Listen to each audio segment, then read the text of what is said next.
Okay. How they look like? Um, they look like those wooden sandals, like I'm wearing those toe socks, like how they have in Japan, I guess. Okay. And how old do you feel there? 25. Okay. Are you male or female? I'm female. Okay. Can you tell me more about how you look like? What are you wearing? I'm wearing a robe. It's a plain robe. It's not a kimono. Okay. What's the color of the robe? It's black. All right. And I'm cleaning. I'm a cleaning lady or something. I have a job, like a lower job. Okay. And what is your name? I don't know. All right. You might hear later when people call your name. And sometimes you can see the letter. All right. So are you alone? Not right now, but I see a cat. Okay. Tell me more about this cat. He's orange and white and chubby. Okay. Is that your cat? No, he's seems like the neighborhood stray. Okay.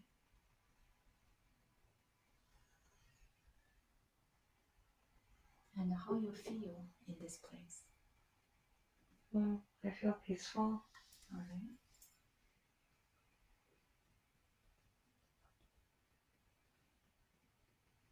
And what are you walking?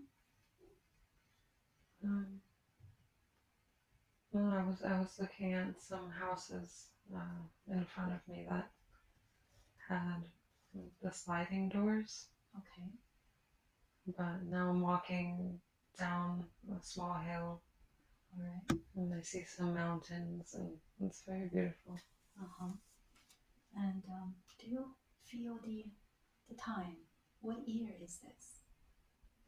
1945. All right. Tell me more about your surroundings. There seem to be lots of little houses all around on this hill. All right. They're made of wood? Yes, they seem to be made of wood and screen doors. Yeah, I see all the cobblestones in between and the trees and the mountains down below. It seems like I'm elevated above more land, maybe. I don't know, some village I'm in. So where are you going? No, now I'm just taking a walk. Looks like I'm going into town where there's more houses. All right. So let's get to that place. Okay. I see people working, like cooking on the street. There's fish. Okay. They're cooking on the street. I don't know. They're cutting fish on the street. Is this a market? Yeah, possibly.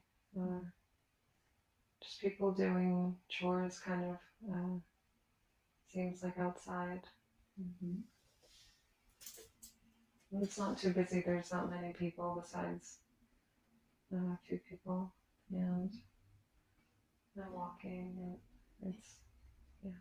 Is this a place that you're familiar with? No, I've never seen this before. Who are you meeting with? My friend.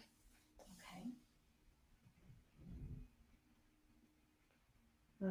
Is it male? No, female. Okay. I'm hearing a name like Kiyoki or Kiroki. Kiroki. Okay. And so you're meeting, so the friend is with you? I'm going to meet them. Okay. On a bench. Okay. In the street. All right. So So let's get to that place where you are with your friends. Okay, I see them. All right. How many are there? Just one. Okay. Sitting on the bench. Okay. And ask her, what is your name? How she calls you?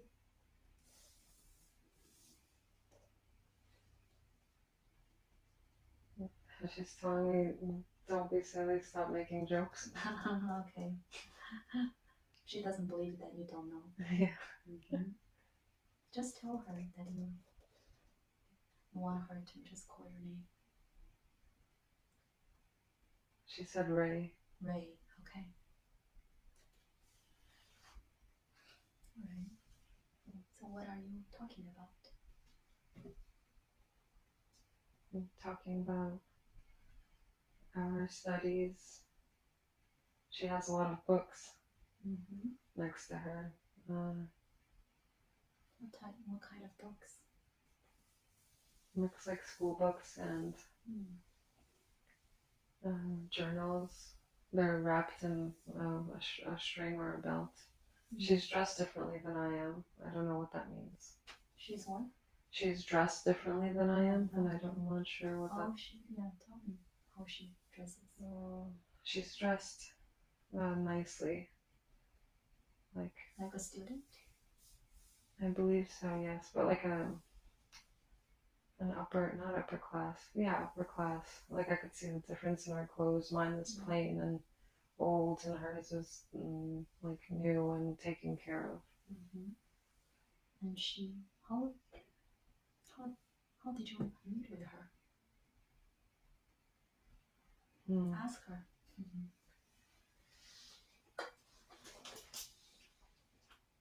We met in school before I got married and went away. She's visiting me. Okay. And she's still studying in school? Yes, she's still studying. Something with the environment. Okay.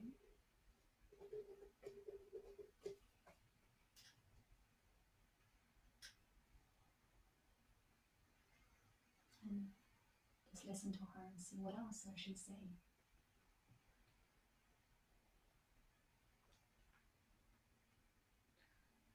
She's saying we're reminiscing and looking back and remembering. I used to be such an ambitious student and I had big dreams, and then she remembers I wanted to be the top of my class on something, but then I fell in love and went and got married into a family of some sort. So how do you feel about this conversation? I feel sorrowful, like I didn't go after my dreams.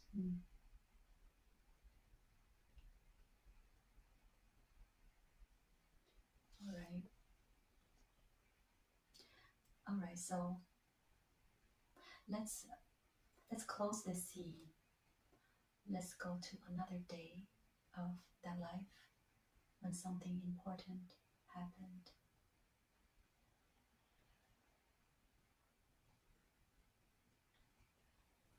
I'm sweeping in my corridor and cleaning things very delicately. This is your house? Yes. All right. And how old are you there? I'm still 25. Okay.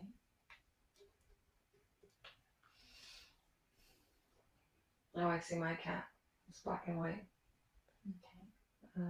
What's the cat's name? Tuxedo. Tuxedo, okay. How do you feel about the cat? Oh, I love the cat. He's like one of my best friends. All right. And can you look at the cat's eyes and see if you recognize those eyes in Eve's lifetime? Yeah, it looks like just another cat. Another cat Another in Eve's cat life? in my life. All right. Eve's life.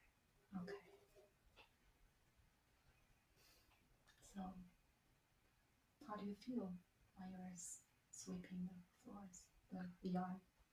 I'm focused, I'm present, doing my work, I'm meditative, I'm careful. Who else is in the house? Nobody's here right now. It's very quiet, but I feel some commotion or hear some commotion in the neighbor's yard or something outside, like something is happening. All right, so let's take a look.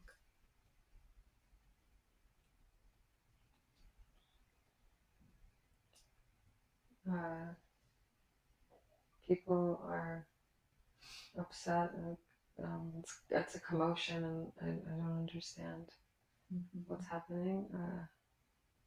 Lots of different voices like talking, and just sounding like chaos kind of happening. So let's listen to the conversation a bit more.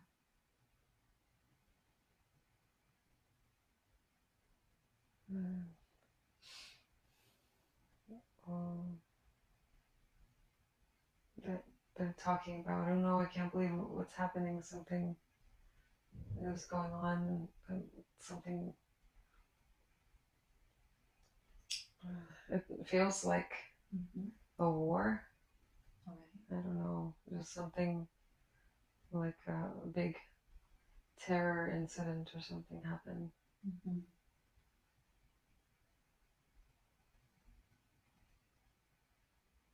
I'm just kind of standing back, listening. I'm not getting too involved, but I feel this deep feeling in my stomach like it has to do with me or someone I know that's a part of it or had the effect of whatever is happening. All right. Worry. So you feel worried? Yes, suddenly, and my body just tingled. All right. So let's see what happens next. I just ran back to the house, and it seems like my husband's clothing is folded neatly, like it wasn't touched for a while. Like he's not been there, it seems, and I touch his clothes and it's like he's been gone. And how do you feel? Worried, like I don't know where he is or what's happening to him. He went to the war? I think so. And I stayed behind. There's no one else in this house? I'm looking into different corridors. I see an older woman. I don't know if she's related to me, but she's on our property for some reason.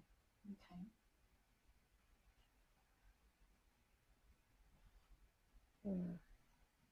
She's related to you? No, it seems she's related to my husband, and I just spoke in Japanese to her. All right. And she's not even looking at me. She just looks like in shock, like looking away. And she has this gray white hair, and she's very like short in stature, and just I don't know she's not answering me, and I'm just yelling at her. I'm panicked.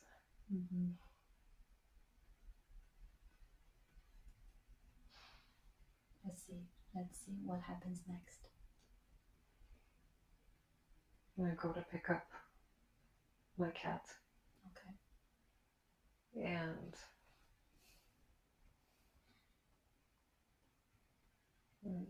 I walk and sit outside with the cat, and he's comforting me, and I heard a helicopter. I don't know, I heard some very loud sounds.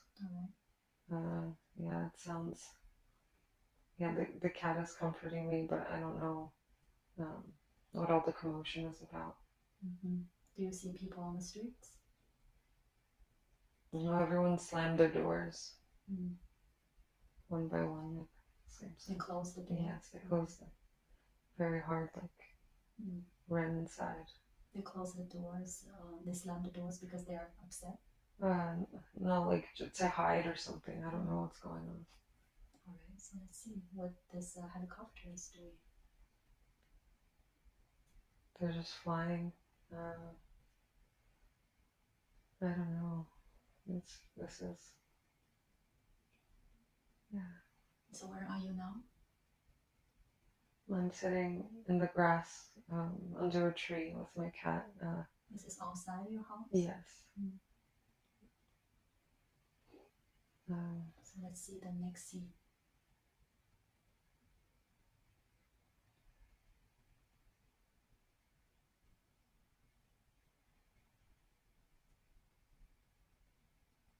Okay.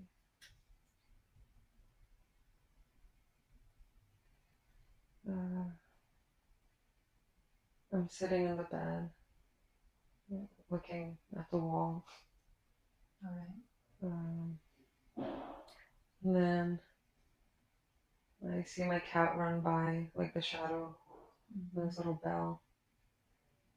And I look, and then I see another shadow coming in, and I think either he's back or this was before, I don't know, but I see him coming through the door. And I'm so excited he came home. I was waiting, I guess. I was sitting. My heart's beating really fast now. I'm so excited.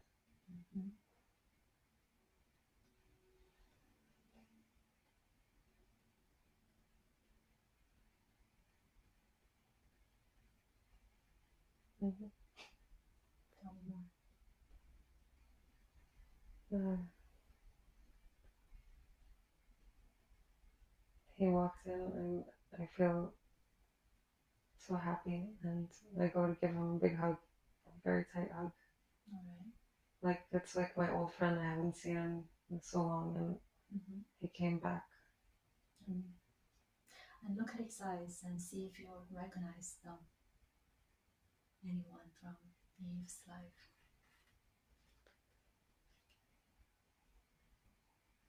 Yes, I recognize him. They're different eyes, but I remember these eyes. All right. What is his name? Keo. Keo. Okay. How he looks like? No, he's tall and has his hair in a little bun. Describe for me his face. And he's very handsome and has like these cheekbones and a sharp nose and dark brown eyes. Okay. What he's wearing? He's wearing some suit. I'm not sure if it's a military suit, but it's like some sort of fitted attire. I'm not sure if it's religious or what, but it's some sort of robe too. I don't know. What's the color? It seems gray. All right, so let's close this scene and let's go to a later day of Raise That Life when something important happens.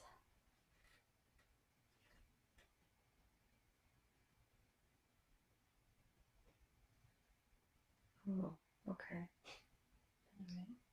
All right. I somehow saw my face. Okay. In the mirror. And are you older? I'm a little older. I'm like 35 now. Okay. Like a middle-aged woman. I have a child. Okay. How old is the child? Like an infant. Okay. And what else do you see from the mirror?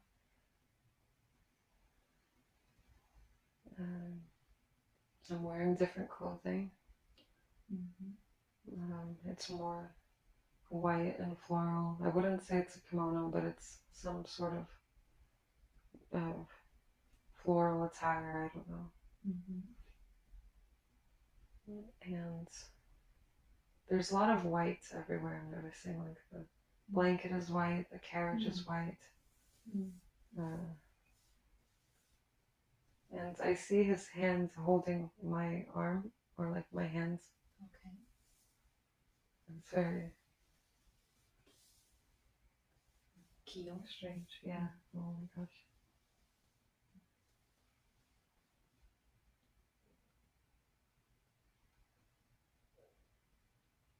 And it's like we're walking in a park or something. Okay. Just enjoying the sunny day. Okay. And it's very peaceful. Yeah, we're just walking together as a family, it seems like. So the child is not with you? Oh, the child is, yeah, with us in the carriage, or Okay. I was holding him before. Okay. And how do you feel? I feel a peace. Like it's the opposite feeling from before. It feels like lighter and no tension, just like I'm floating in a dream.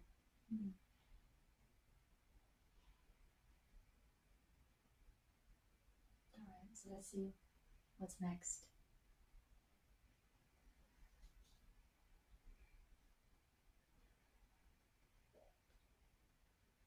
I'm walking with an older woman.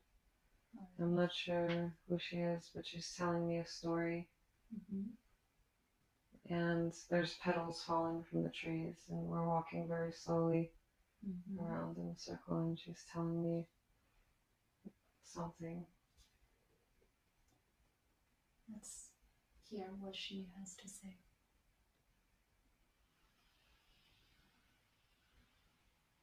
And she's telling me about her life, and I'm thinking to myself how boring of a story it is, because she's just not telling me anything interesting. She's just telling me how she used to live and how much different things were in her youth and her age, and how she's just like an older woman going on and on, not very to the point, just, but I'm listening to her, I guess, where maybe I'm taking care of her and she's just, I'm just in her company to give her company or something. And just find out how you're related to her. She's a grandmother. Okay. Grandmother. She's your mother's mother? Yes. Okay.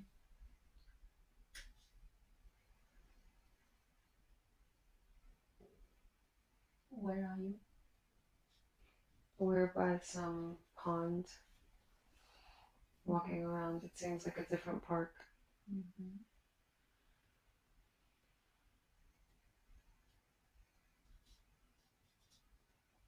There's some water, like slowly falling, like on a fountain. It's relaxing.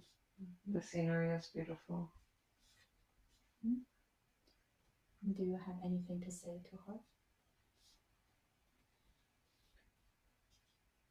No, I'm just listening to her talk. It seems like she's lonely, and I'm giving her company so she can talk to somebody. I don't have anything to say important.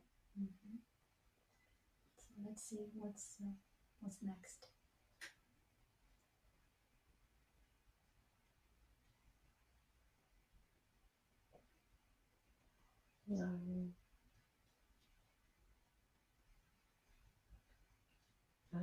Suddenly I'm in a different location, like a different village. It seems like I'm elevated in some differently shaped.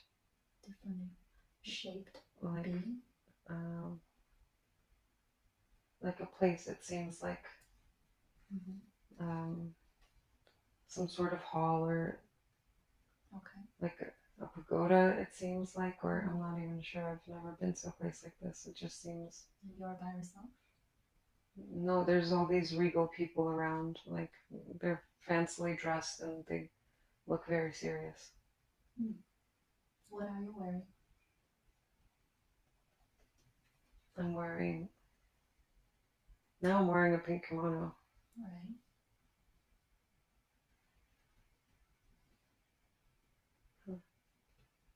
I just instinctively touched my hair. Okay. And I felt like the chopstick in there. All right. That's to hold your hair? Yes. Mm-hmm. I don't know if you call it a chopstick, but yeah, I felt like that stick. And there's like jewels hanging from it. All right. And I'm touching my hair. It's like an interesting sort of shape. Mm-hmm. So who are those people? I heard emperor or generals or some high level people. Okay.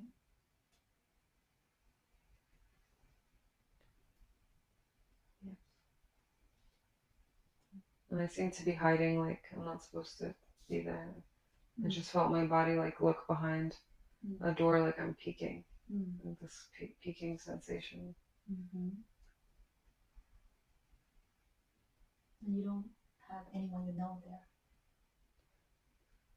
there? No, I just looked down the staircase and it seems like there are more geishas, and I feel like I should go to them.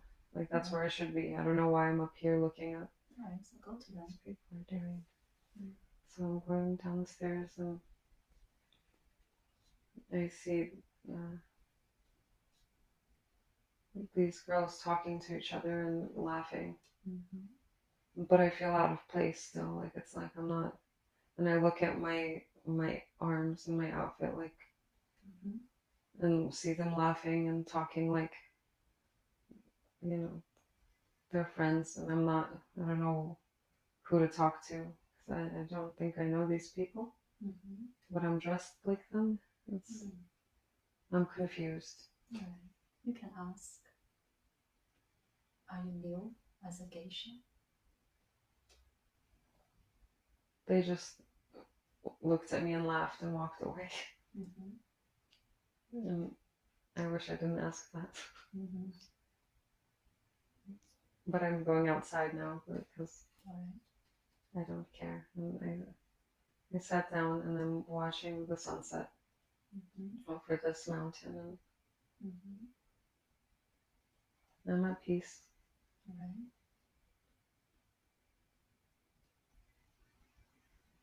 Are you by yourself?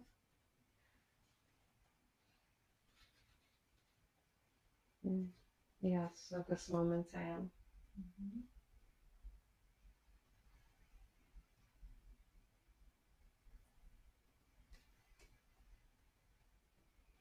This is a familiar feeling, how I'm by myself looking at the sky. But I'm not by myself. Like I feel a presence with me. Let's find out what makes you feel that way.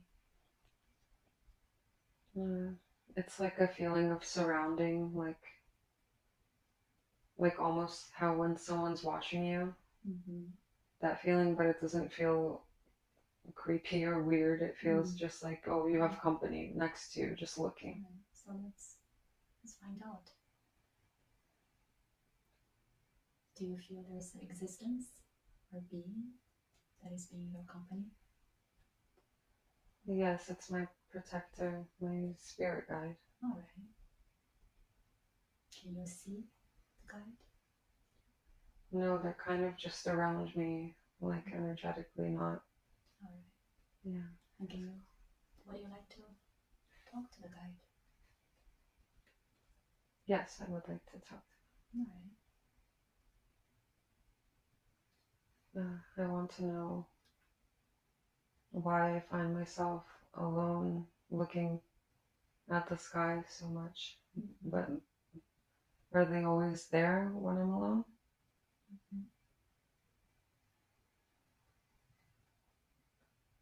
They said they're always there whether I'm alone or not. Mm. But telepathically, because they didn't have a voice, just Mm-hmm. that's what I heard from them. So how many are there? 5. Mm-hmm. So each of them, they have a different roles. What they do differently. Mm. You can ask them.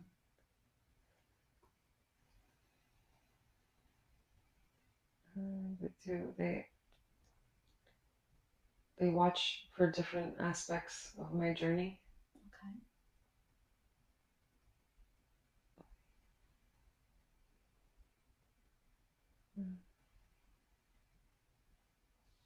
I'm trying to listen because it's like static. Now I'm not getting a clear understanding anymore. After I said 5 like that, I just lost the clarity. Mm-hmm. You can ask them to be closer to you. So I said 1 at a time. One guide at a time? Yeah, to tell me something, because I think this confuses me. Mm-hmm. Can you ask more questions?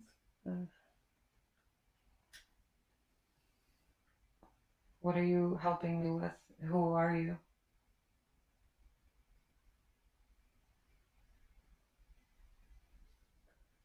I just felt a sensation.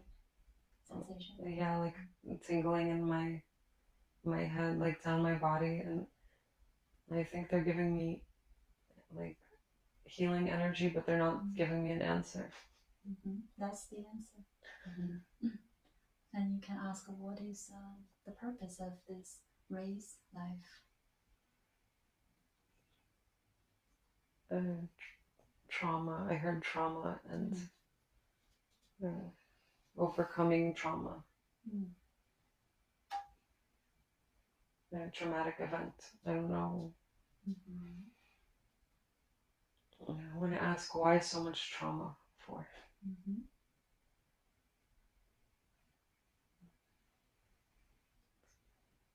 I'm hearing, so you can see, or to overcome.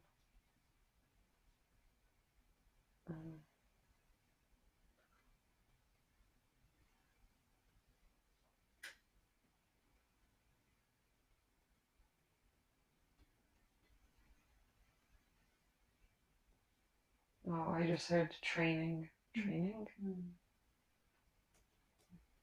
Okay. So, what trauma? What's the purpose of trauma? Invincible, they said, to show no matter what happens, oh, we can come back from that. Mm-hmm.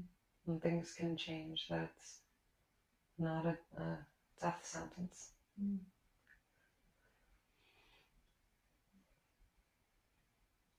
And ask this guide, what is the purpose of Eve's life?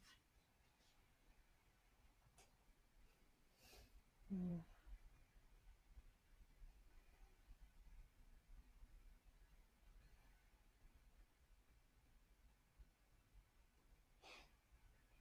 They said, somehow I feel like she already knows.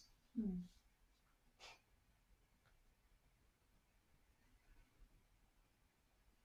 And I asked, well, can't you tell me too, please? Mm-hmm. And they said to find the beauty in pain and what that means, to help others to see beyond the illusions of the mind and the suffering. And I keep hearing the word beauty, beauty, beauty, to teach and to show beauty. So ask the guide how you can do that.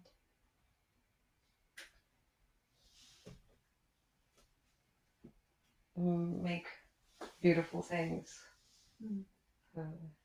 share beautiful experiences, express your beauty. They're saying express her beauty. Mm-hmm. Because there's not a lot of time. Because this life is short? Yes. Mm-hmm. Ask the guide if he has a name. Michael. Michael. And ask Michael if I can ask some questions on behalf of Eve. Yes. All right. So why Eve had this, she feels some sort of connections with Lemuria. What's that is about? He's saying that's her origins. That's That's she is the bridge back.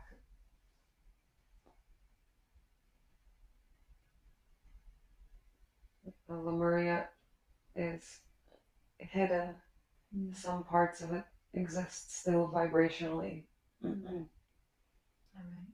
And I have the abilities to access them and their knowledge and gifts. All right, so ask Michael, how can you have access? Meditation. All right.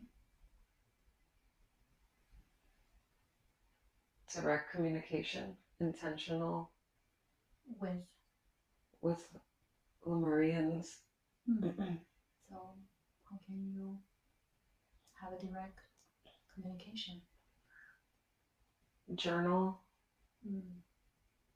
write to them, and channeling. She's a channel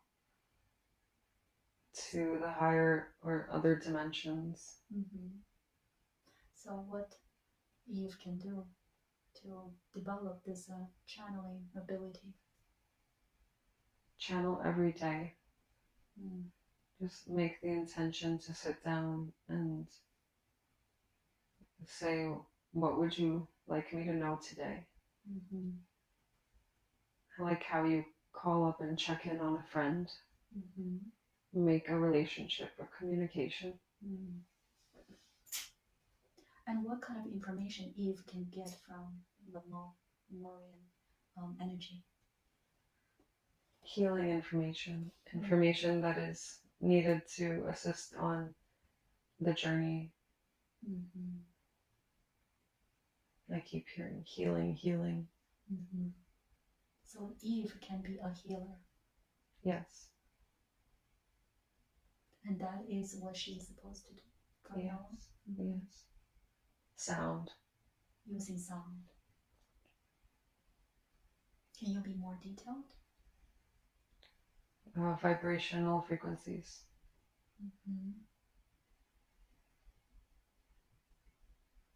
Vibrations in the body, from the body, vibrations from instruments, sound to alter the state of being.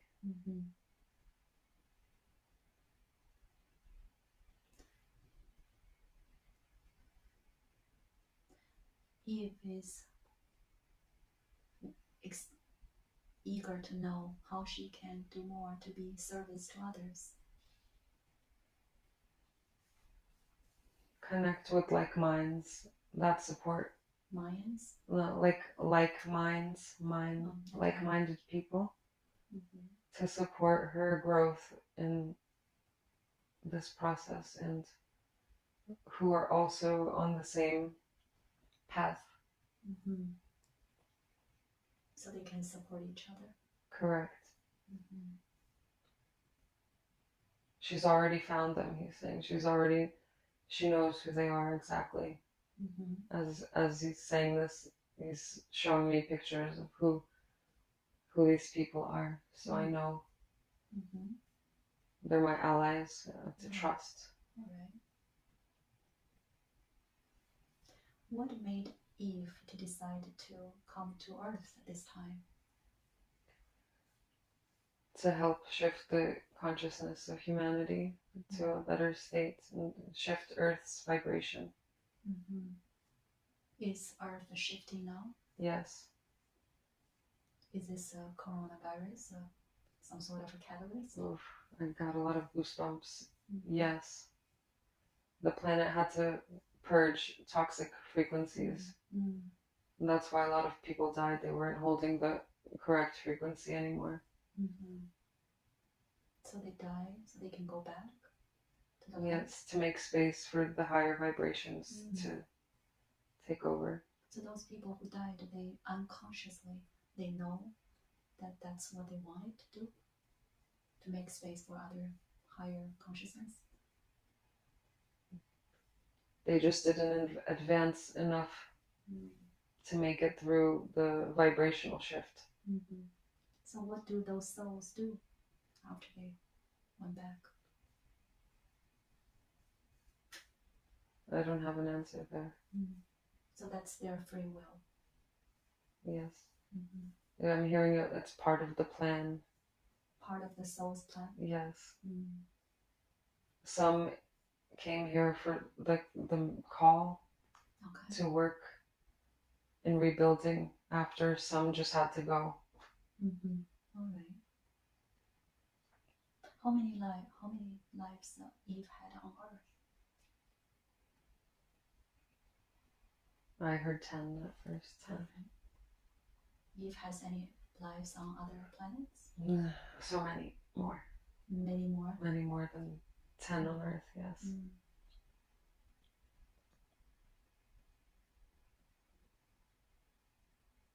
Is she a volunteer? I got goosebumps, yes. A mission soul. Mission soul. She has a mission here. Okay. And is she on the right path now? Yes, now she finally is. She wasn't when she was questioning herself, but she started to believe. That is very good for her. Right. And what is her origin?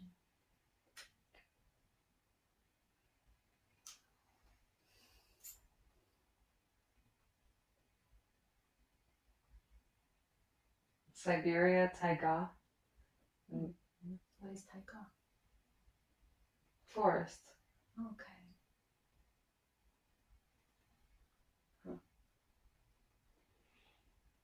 What does that do? As that kind of origin, how that is affecting Eve's life? She has a special connection to Forest and animals and other dimensions, other perceptions.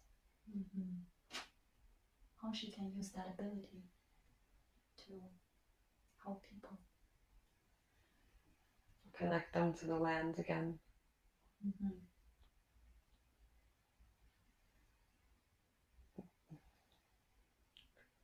Take people into nature and connect them to the nature the way she is connected and feels the nature.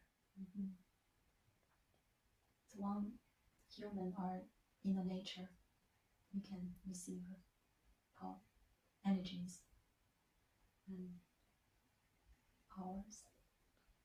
Yes, they can just receive the cleansing. That's important. The connection and the cleansing, the connection to the planet and the cleansing of the bad or the heavy or dense vibrations. So that is one of they receive the cleansing, they can raise their vibrations. Correct.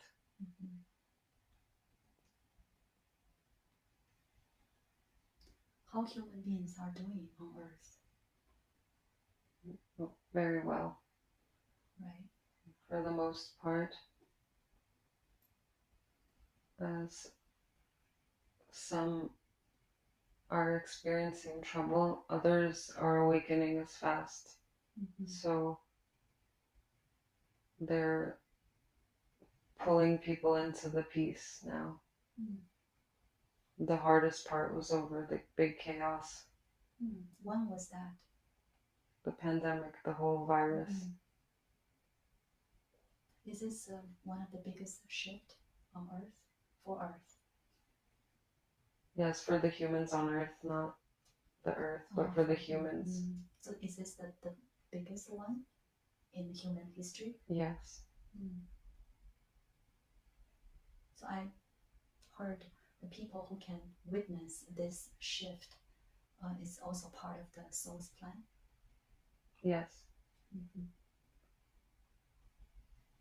Some people can't witness it, can't handle everything, but some people can. Because of this pandemic, there are more people get depressed and feel or develop anxiety. What those people should do? Create more, in touch with their spirits, to lift themselves up out of their minds and back into the heart.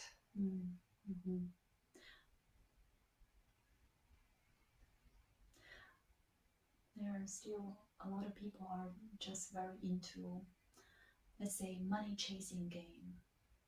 What is your advice to those people?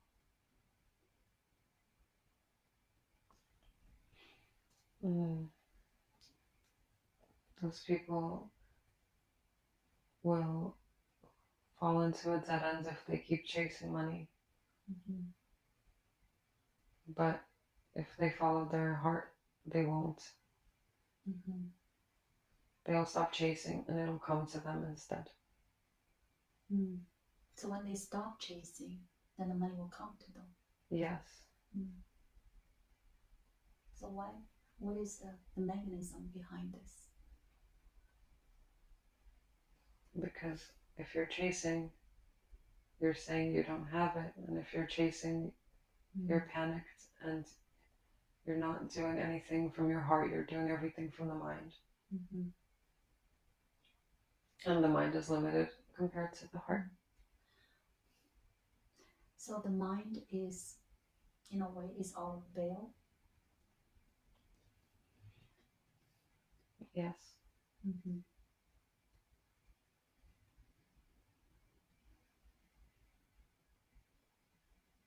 So what is the purpose for the soul to be in this physical body, to experience this limitness? And to break out of the limitness, to see how it's an illusion and go around it. I'm hearing training ground. And that is our soul's free will. The soul decided to play this game or to have this experience.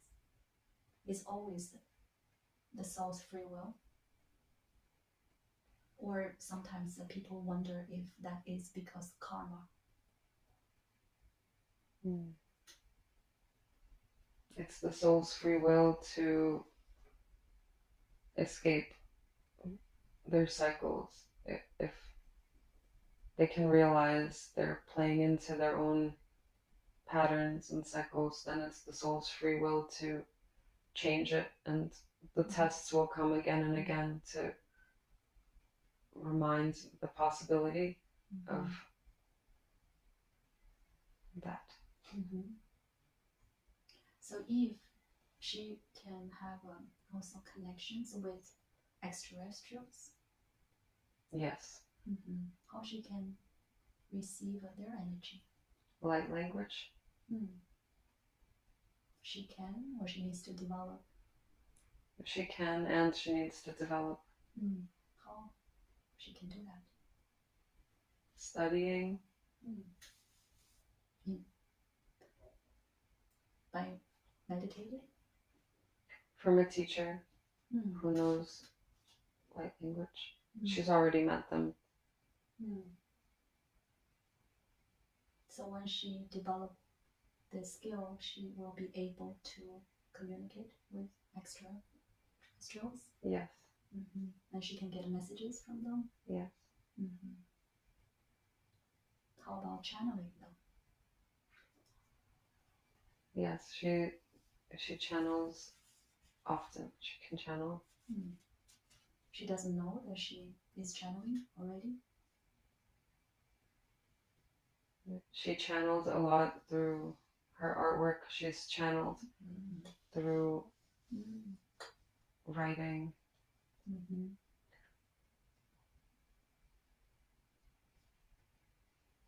It just has to be intention.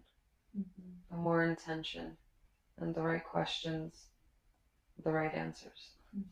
All right.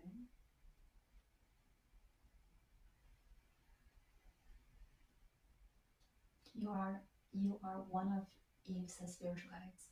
Yes. And she has altogether 5? 5 that are close. Okay, and there are more? Definitely more. Very many. So why some souls needs more guides? In this lifetime, her soul needed different assistance, and that's what she got. So how she chose those guides before this life?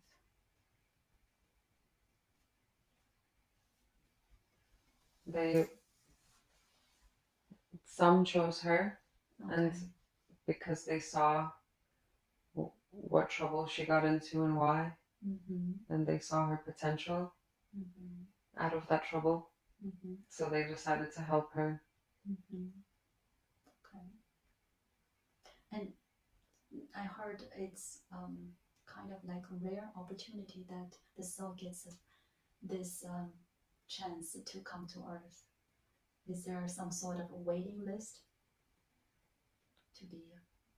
to incarnate as human? I haven't heard of a waiting list. I've heard chosen ones. The soul can volunteer or can be chosen. Yes. And if the soul, let's say, is chosen, but the soul can decide not to come to Earth? The soul comes to Earth, but then can decide to leave. By dying? Yes. Young? By dying in any way, the soul can decide. So the soul can change the plan anytime? Yes. How about those who had, let's say, the airplane crash? Those people who died, is because they planned it that way? Yes. They chose that as their way to leave. And that can be before they come to this planet or after? During also. It's free will anytime.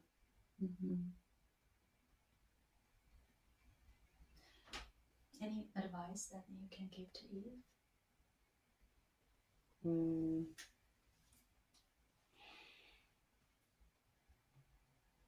Keep going on the path. You know your soul team, soul family, and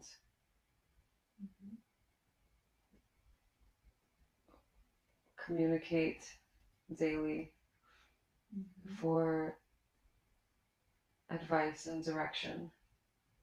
And she won't feel so lost sometimes and doubting.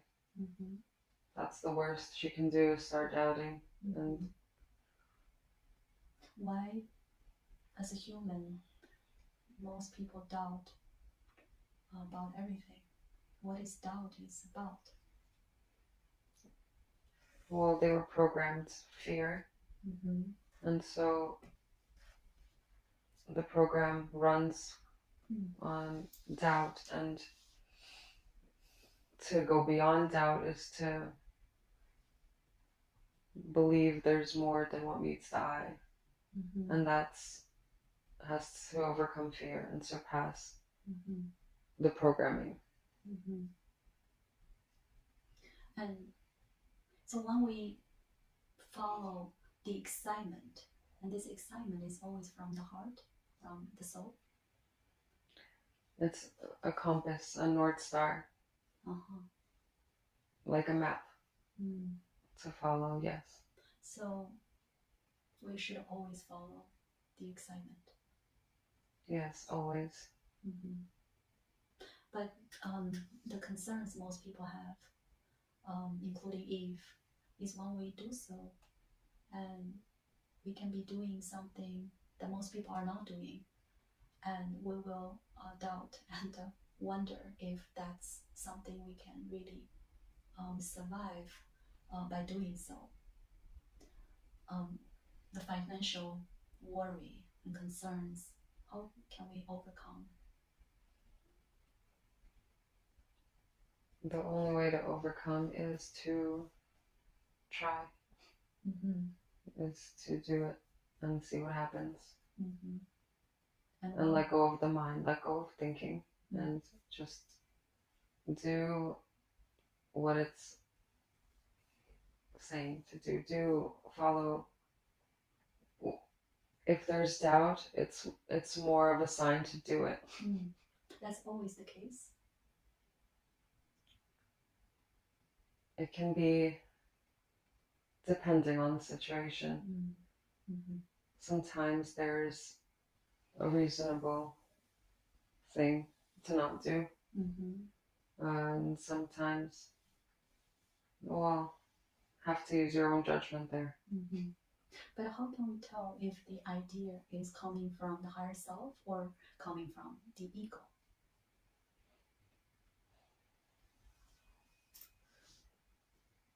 When the confusion arises, to take 3 deep breaths and center and ask again, and then it will be clearer. When the ego or the intuition is too loud or competing, it's hard to tell.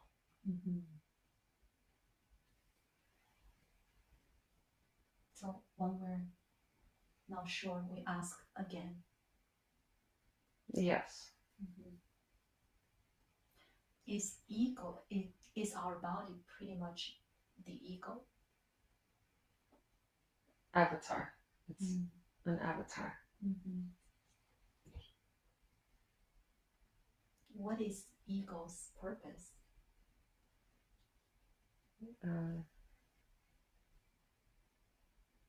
Individual signature in the greater scheme of things. Can you explain more? Like the ingredient, like if you're cooking and together it makes a whole meal. So each ego is an ingredient in the recipe for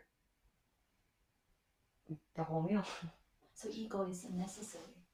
Yes, if ego is necessary to fulfill that particular purpose, that particular part of the situation. You can't destroy the ego because there's a role to it that they play. But why we always feel ego is the opposite of the higher self? Everything higher self asks us to do, ego doesn't want us to do. Because the ego is afraid to die, but it doesn't realize that there is no death, and the ego doesn't want to realize it's limitless. The ego wants to fight to stay alive on its own cost, but it doesn't realize what better it could be, or how much worse it's doing by staying alive. It's instinct.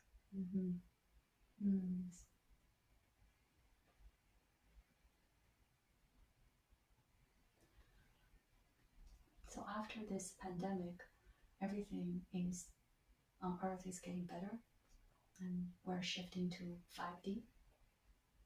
Well, 5D is already here. Okay.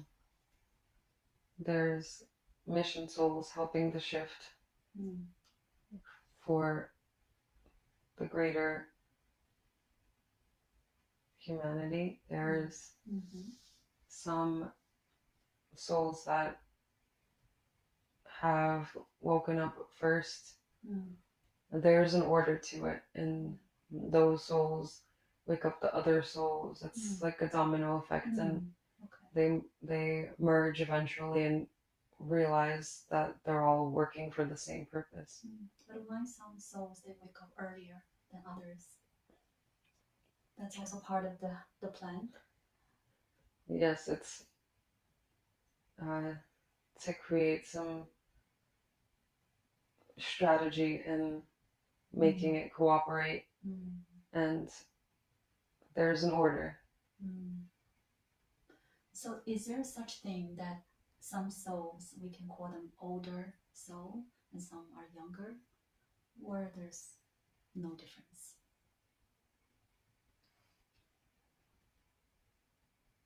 No, there's no difference. Some just remember more faster, which makes them seem wise, but you just remember more than others. Yes. So why some souls they have more incarnations, and some people have more lives on Earth or other planets than other souls? It's part of the plan. It's part of the dance.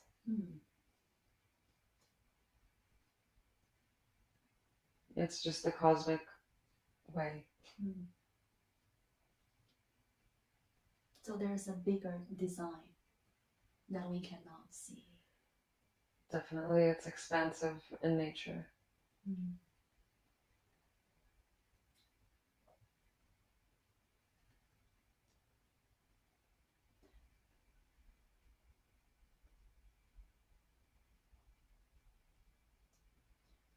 Any advice on Eve's physical condition? And drink a lot more water. Okay. And the rest, she's gotten a hang of it. She knows how to listen to her body, except she still ignores it sometimes. So how can we not, what we should do to not ignore our bodies? Talk to them like a friend. Pay attention more to the body and how best to take care of it. So we just talk to our body like a friend. Yes. And what we should talk about? If we feel a certain way, ask, what do you need right now to feel better? If we need to stop doing something, we know, but we ignore it, but we should know. We can change that behavior, or we have to develop intuition with our body. So let's say if we have a stiff shoulders, then we should change the positions, or yes, change the way we do things, or instead of staying in the office for many hours, we should just take a walk. Yes, exactly. So are all diseases are in a way that we can say is man-made? Yes, they're made from lack of awareness, lack of care. And also fear? Yes, stress, fear. So we don't need to take any, let's say, West medicines? That depends. It depends on the situation again, but so some medicines are necessary. Some are helpful. It depends on how it's used, and it's also again, awareness, and humans do too much. Too much, for example? Too much, they rely on things too much, instead of looking and turning to heal or fix themselves. They rely on mostly external things and get dependent on that instead of finding other ways to help themselves. So if we don't have fear or we don't have stress, and so the body is supposed to be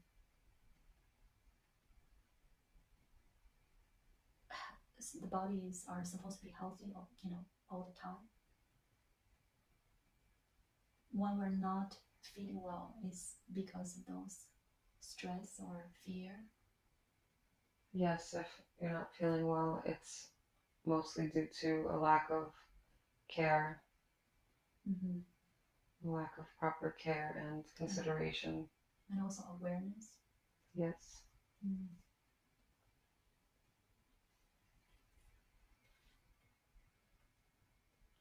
So why some people, they're just very into this human life and they never talk about spirituality? What will happen to the soul or to their life?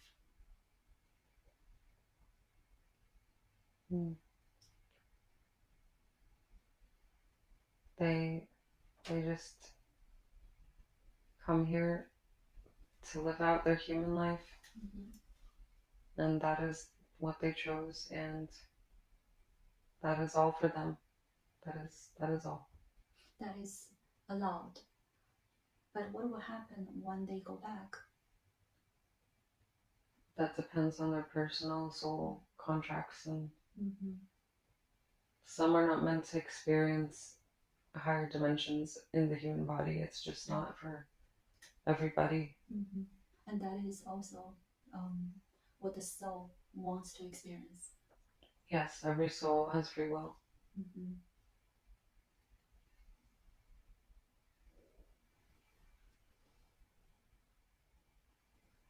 Anything else that you think I should have asked? I didn't.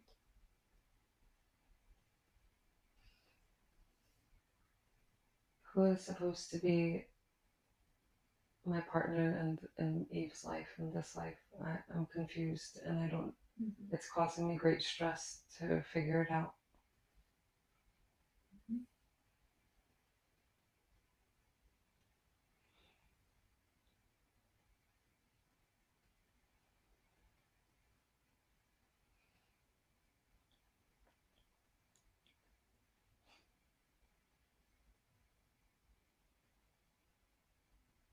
Okay, they're saying that the one that feels like home, the one that feels like peace.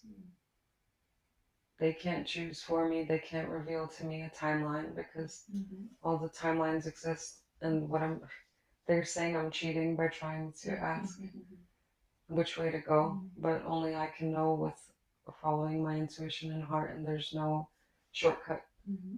Only my feeling and my free will. So you will know when it's time. I will know when it's time, and I will know who that person is based on the feeling and the progress. There's going to be a specific feeling, and that's how specific. A specific knowing. It's I'm getting this like feeling, this like circular under this energy. Yeah, this. Can you see it?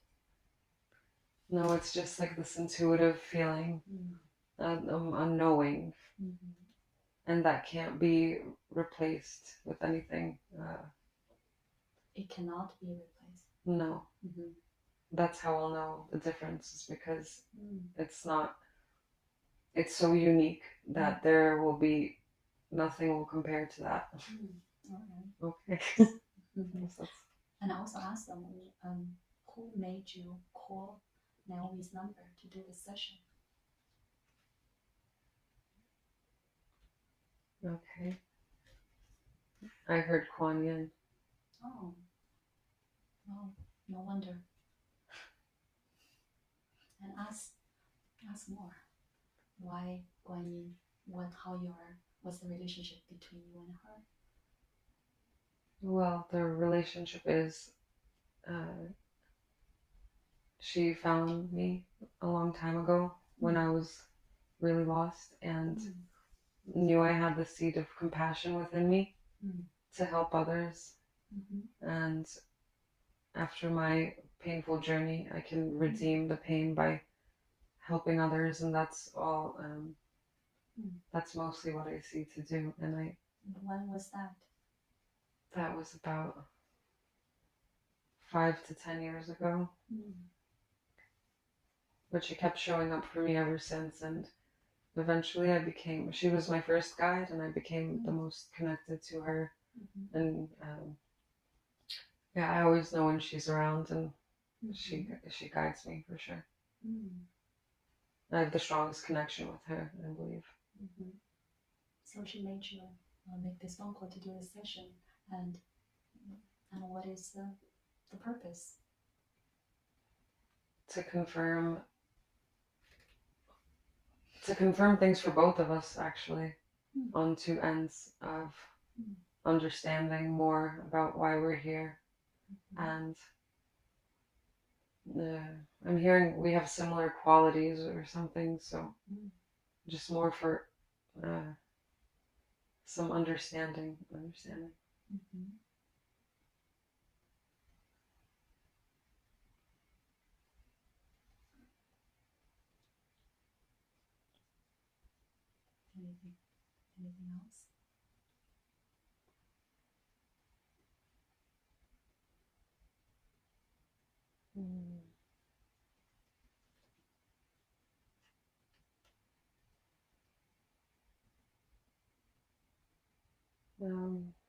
No, basically the burning questions were about the partner, and ask Guan Yin if you can channel her.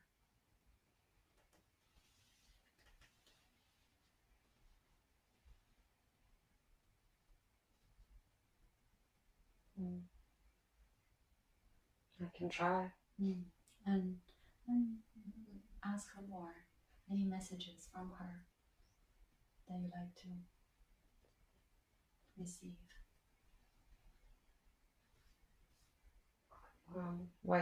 A white bird.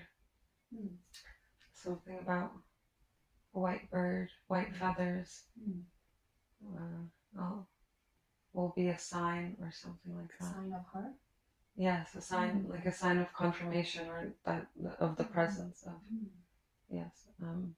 Because I believe she wears white clothes, white colored clothes. Yes. That's the confirmation. Yes, white. Anything else? Just whatever you want to ask.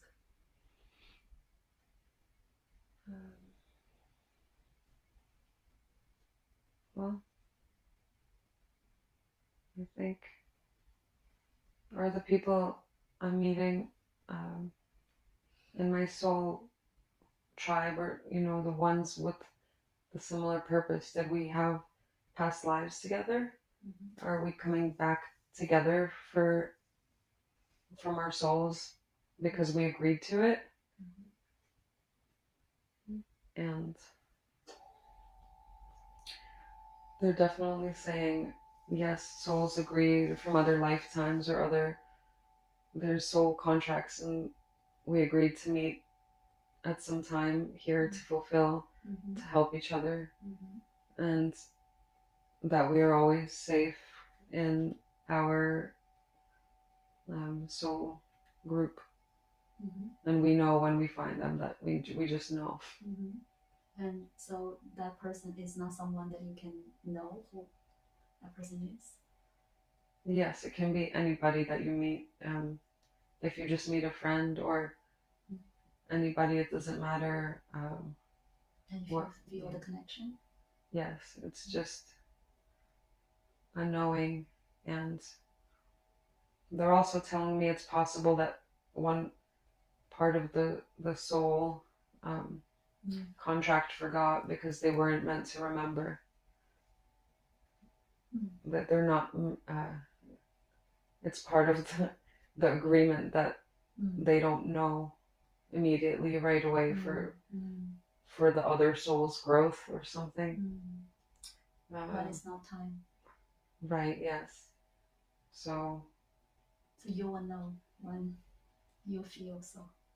Yes. Mm. And it doesn't even need a confirmation, is what they're saying. It doesn't need to be confirmed by the other person. Mm-hmm. It's just an inner knowing. Mm. And that is the same with everyone? Everyone that is significant, yes. Significant in your life path or journey. Mm-hmm. And those people we feel suspicious about, or not trusting, it's good to take more time and understand them before rushing to any conclusions on either direction, because it can be either fear or trauma from the ego, or those suspicions don't take too far, is what I'm hearing. So we have to take some time. Yes. Watch the relationship unfold. It's not always clear immediately. And they're saying that's it, we have to go. All right. And I see, I'm sitting, and it's nighttime on the mountain, and I'm just sitting. You're sitting. I'm still sitting there. All right. And let's move to a much later day of that life.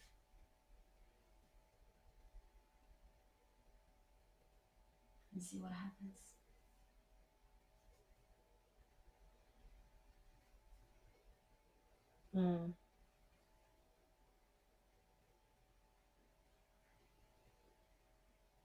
Okay. Where are you? Something about a samurai. Okay. And I'm in a hut of some sort. You're in where? In a hut, or like a room of some kind. I don't know where I am. What year is this? I hear empire, like I'm getting 14, 1500s. Okay. I don't know. All right. And are you a man or woman? I'm a woman again. All right. How old are you? I'm like 18. I'm very young. Okay. And how you look like? I caught a glimpse in the mirror, and I'm a geisha again, and I'm painted up. And I guess I just started because I feel so very young. I don't know. But there's lots of men here. It seems like we're entertaining them. And I'm seeing in another room a geisha entertaining a few men sitting around drinking. It looks like they have armor on or something. And how you feel in this place? Oh, it's very joyous. The energy is light and playful and fun, and people are laughing and cheering, and it sounds nice. All right. Let's go to another day of their life when something significant happens.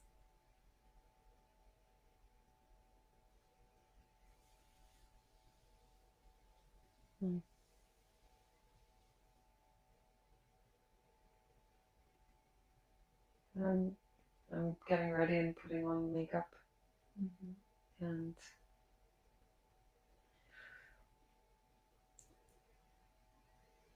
my friend tells me a secret. She whispers it in my ear and says, "Don't tell anybody," or something. She told me something about something about haunting ghosts, and that she sees them, and that I can't tell anybody or we'll both get in trouble. And what is your name? I heard Aiko. Michael. All right. All right. And what happens next? And then she said, if you get really quiet and pay attention, you can see the ghost. And it scared me. In the room you are in? Yeah, she said he's like the town ghost or something. And So let's see if you can feel this being. oh, I feel like my right shoulder got really cold. And yeah, it's not a happy one. All right. How can you feel the energy? Yes, it's like that of an older man, like a displeased, like grumpy older man, and he's just not happy. And I got so scared, I just ran out to the water. There's like some water, and I'm like half dressed. I don't know what I'm doing. Okay. It just scared me. And so, where the ghost didn't come out? No, I think he stayed there, but I took the water from the pond and I brushed it off of me. Okay. The feeling. And I feel like I have extra sensory perceptions in this life that I can pick up on things. And I'm looking in the pond now and I see my reflection. Right. And yeah, I'm just... Anything caught your attention? There were some fish swimming in there. My hair is all over the place. Because I ran out of there. But I guess I should go back to work. All right. And I come back in there. My friend's gone, which makes me feel uncomfortable. So I took my clothes and I just decided to go outside and find a little corner where I can get dressed and not in that place where that happens, because now I'm uncomfortable. Right. And I guess I see someone sitting by themselves in a weird place. Is this a real person? Yes, this was a real person. Okay. He looks sad and confused. Okay. He has his head in his shoulders, like sitting, looks like in some grass on a tree, by a tree. And I feel like he's not supposed to see me, so I like hide. But yeah, he doesn't look very happy. What do you do next with this person? Well, I'm busy getting my clothes on and fixing everything up, and then I look back and he's gone. I'm just looking around. There's some hills and different types of houses. I don't know where he could have went in his. You can use your senses to perceive. Oh. Now I'm curious. Now I'm trying to go follow him. Yeah, now I kind of followed his trail and I'm hiding behind the house and watching him walk on. He looks very frustrated, but I can't stop following him. I'm just so curious about who this person is and why. And so I watch where they go. And they drop something. It seems like a letter. It's rolled up in a scroll. I don't know. I pick it up. I don't know if I should read it. It might be personal. It might be why he's upset.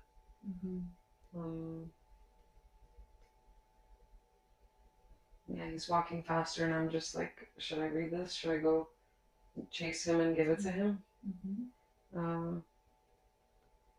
I look around, and there's nobody else around. I don't know. It might be important, so I guess I'm going to go run and give it to him. All right. Even though I feel like I shouldn't be here or doing this. Maybe it's like not, I don't know, not right of me to do, but I call out to him and he stops and turns around and I say, you dropped this and I'm so sorry. It's bother you. I guess maybe I'm not supposed to be talking to him. I don't know. And he gives me a really angry look, like I stole it, and he just grabs it from my hands and walks and turns around and keeps walking angrily for me. Yeah, I don't know. That's interesting. What do you do next? I don't know. I feel a little offended that he didn't even say thank you. He just walked away angrily, and he crumpled a piece of paper and threw it, and he just kept walking. I don't feel like running after him, but I'm curious enough to pick up the piece of paper and unfold it, and I can't read it. It's in Japanese. But you can still telepathically you can understand if you want to.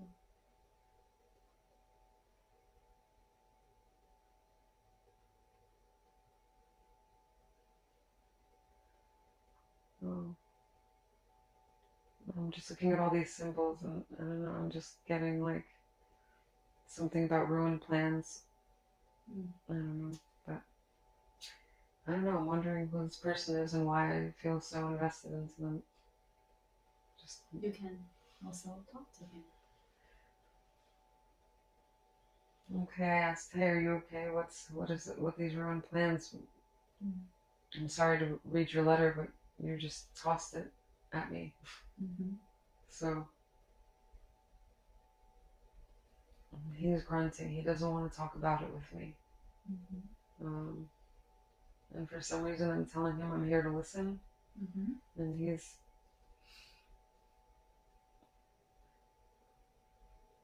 basically telling me some really long story about his plans with his family. I don't know, but something about his wife leaving, and I don't know, just that things just haven't worked out for him, and now he's falling apart. Now he's starting to cry, and I'm just standing there watching him like, what is going on with this man? And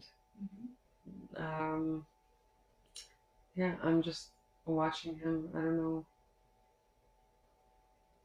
I guess I'm just supposed to be there with him in the moment while he's processing this loss.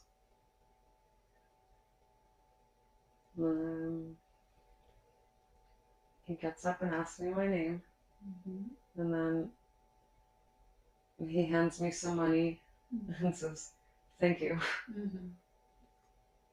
And he's suddenly cool and calm and brushes himself off like nothing happened, and he smiles at me and then walks away. Like he said, have a good day, kind of. And smiles and walks. And talk to him and ask what his name is. He said he can't tell me or he'd have to kill me. Kind of like, I don't know. But it looks like he's joking about it. So I ask him again, I'm like, what's your name? He said it doesn't matter. I asked him, like, do you have anything important to tell me?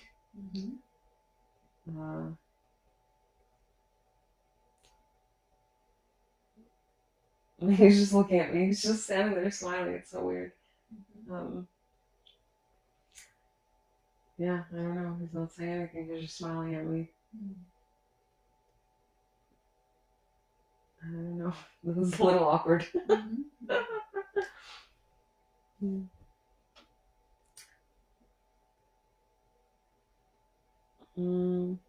Yeah, I don't know. And ask him to tell you why you feel this way.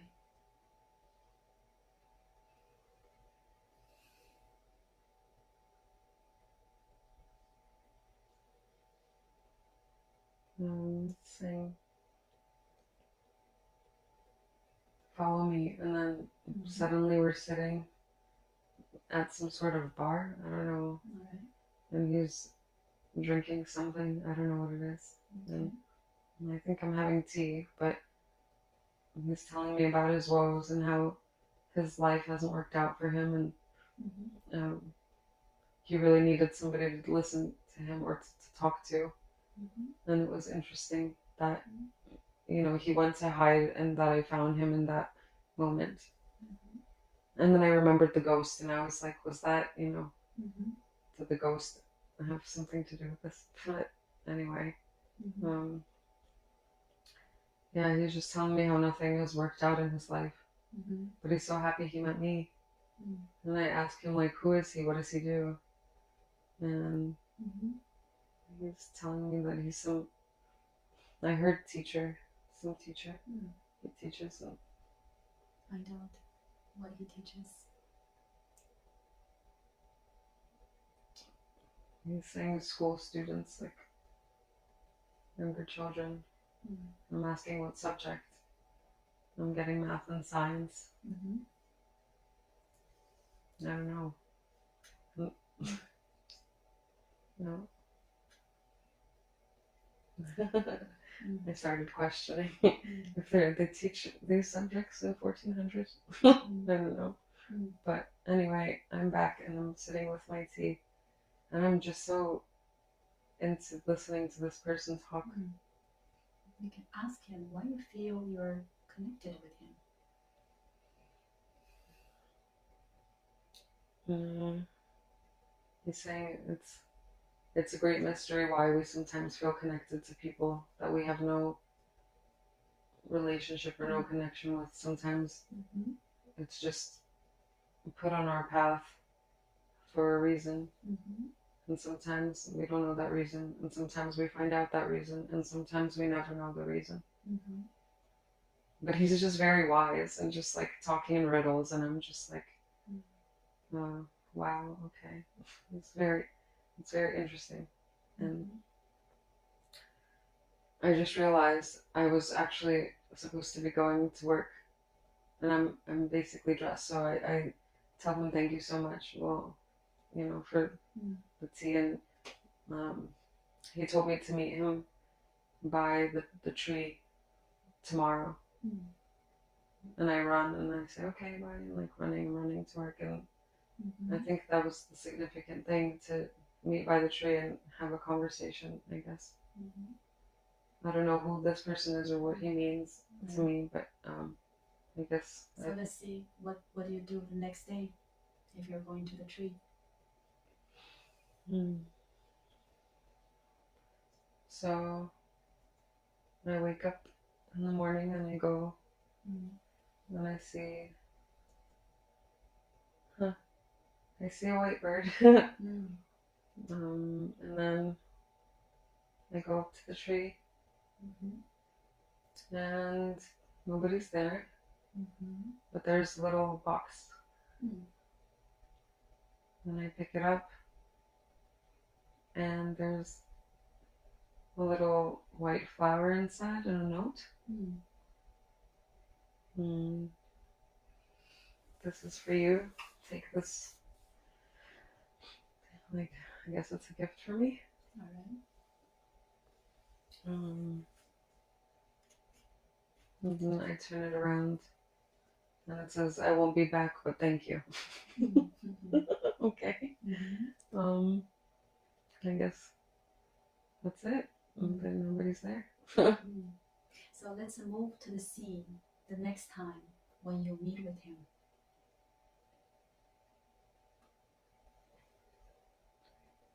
Okay. I'm sitting by the pond.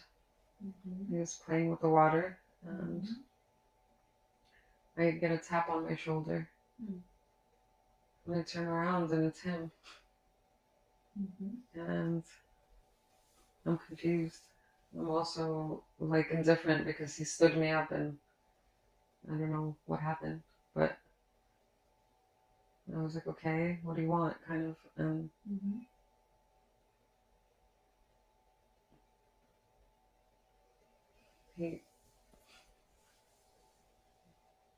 he's telling me he's sorry he wasn't able to be there for our meeting, and that he had some business to take care of, but now he's here and would like to talk more about who he is. I don't know. I'm already feeling uncertain and like I don't know if I can trust you now. Well, yeah.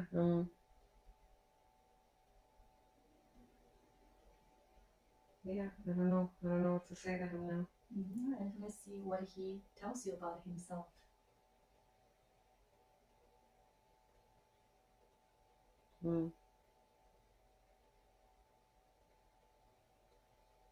He said something about how he lied and he's also some sort of spy or something, like an informant or something for some gang. I don't know. He's basically divulging to me right now that he's some sort of criminal or gangster. I don't know. And that it was dangerous for him to meet me in that moment. So he left me a flower and came back when he knew it was safe. Yeah, but he's saying that he liked my appearance, and a man like that doesn't cry or doesn't get weak. A man in his position, but it was nice that he was able to, so he can go on. I don't know. And basically saying, what does that have to do with me now? Why are you back here? You know, what do I have to do? And he's saying, well, he's changed his ways and now he's back in this town for other reasons, and he would like to rebuild my trust. And I'm just like, no, I don't know who this person is still, but yeah, I guess. Ask him this time what his name is.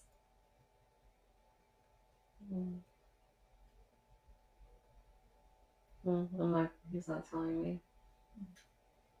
I don't know. And tell him how you can trust him if you don't know his name.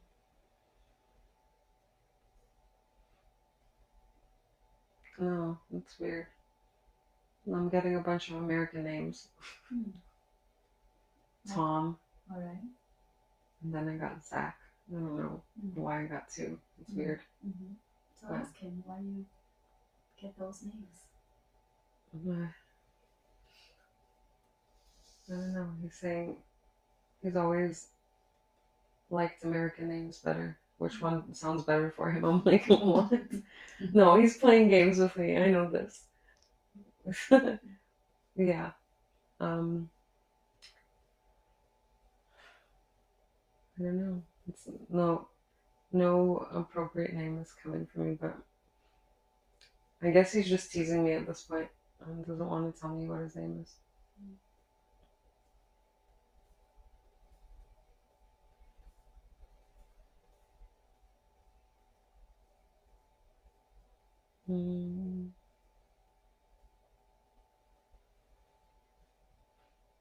He thinks I could help him, he said.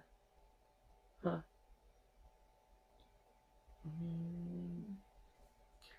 He says he knows I have intuitive gifts because he has them too.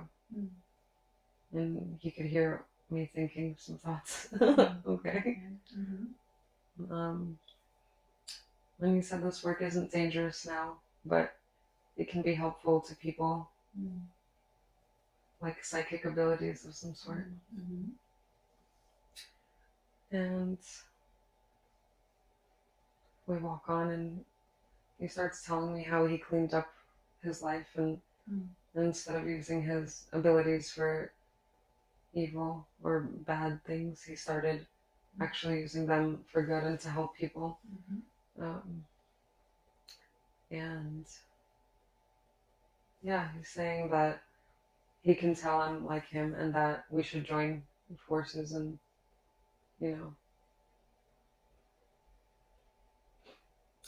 And then I said I don't think I could do that because I took my vow, I guess, and now I can't leave this lifestyle.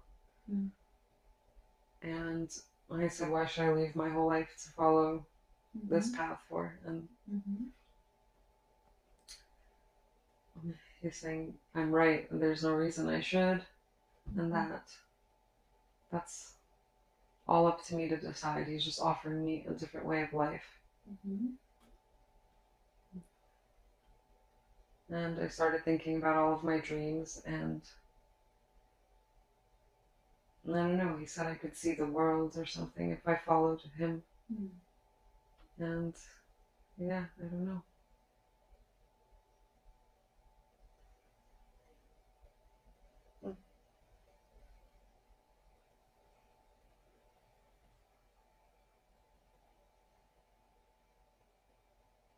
What do you do next?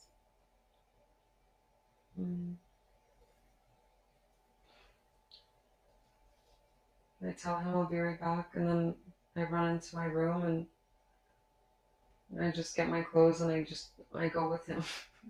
All right.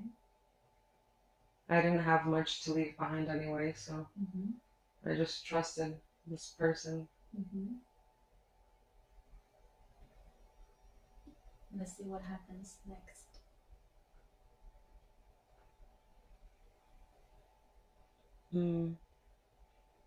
There's a woman crying, and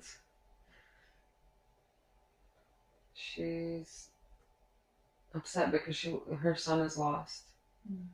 And now the man put his hand on my shoulder and he was like, okay, we have to take his items and visualize where he is by our abilities, and we can find the location and maybe help her and the son. And then I took his picture and I concentrated hard, and I saw him by a little bridge, and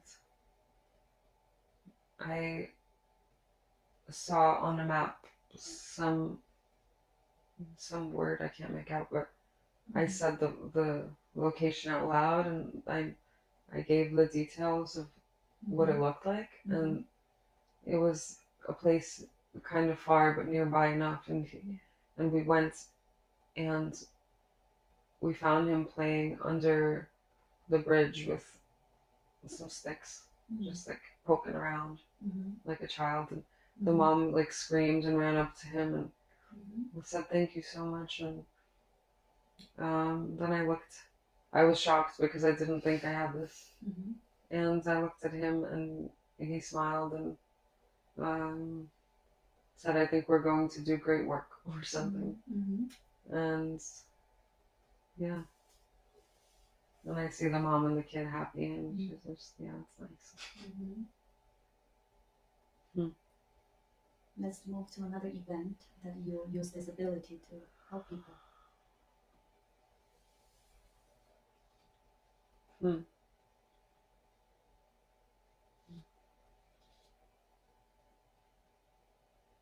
Oh, wow. Okay.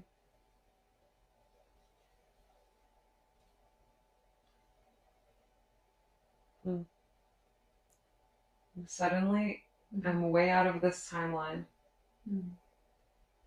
I'm just back on my street corner where I live.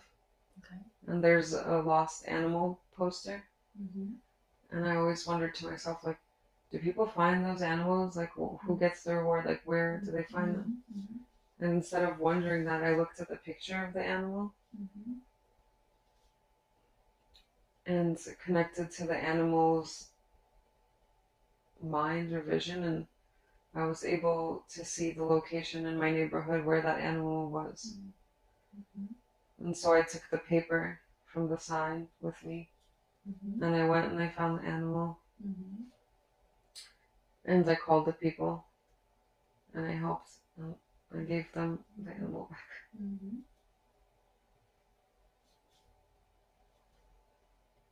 And how you feel about I feel very happy. They feel very happy. The animal is okay. It's a dog. The animal. The dog is okay. And I'm just thinking back to all of those times I looked at these flyers thinking how silly that is, because who could find them? And now I'm like, oh, maybe it's something I do. Yeah, that's very cool. Neat. And so let's close this and let's go to the very last day of that life. That past life? Where I was? This life as Aiko. Oh. Huh.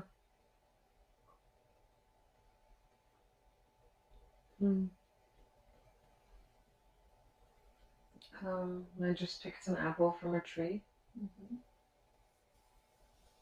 And I looked out into the field and took a bite of the apple. And how old are you? Well, not that much older, maybe 20 now. And yeah, there's a nice warm breeze and it's sunny. And I'm dressed in just regular clothing, nothing fancy. I'm looking out into the field and where is this place? This place is, it's a different location in Japan entirely. It's not the city, it's more like the countryside. And do you have a name? No, it's the same, Michael. It's the same person. Okay. It's like now this is my different life as her after I followed that psychic guy. Alright. And do you feel you look the same? Yeah, I look more like a townsperson now instead of any geisha or anything like that. Alright. And what year is this? It's a different location, but it's also different time? It's 1450. That's all I saw, 1450. And yeah, I'm just sitting in the field feeling the warm breeze on me. And how you feel in this place? Relaxed. I feel like I accomplished something, so I lay down on and looked up at the clouds and the sky. And I hear a dog running to me. Is that your dog? Yes. Okay. It's a Shiba. Okay. A Shiba Inu. And yeah, he's, I guess he found me. He was just playful. And what made you feel that you achieved something? What do you have achieved? I feel like I'm in this field and it's the success brought upon, it's like my land, I think. Our land. I don't know if we got married or what, but we just teamed up and became like psychic investigators or something, and we're able to make a good living out of helping people and discovering things. And who is this man? Who is this man? Is it the same person? Yes, it's the same person. Do you know his name? It starts with an R, but I couldn't get it. Okay. And he looks the same? Yeah, he looks a little older, maybe. I don't know. He's got some gray hairs now. I think he was older than me to begin with. Okay. But yeah, so I'm just playing with my dog now. Yeah, it feels like I've achieved something, and here's my dog, and yeah, it's this feeling for sure. Alright, so let's go to another day when something happens.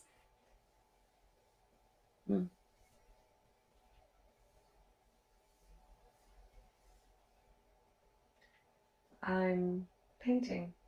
Okay. On parchment paper. Mm-hmm. I'm painting cranes. Okay. And yeah, I really like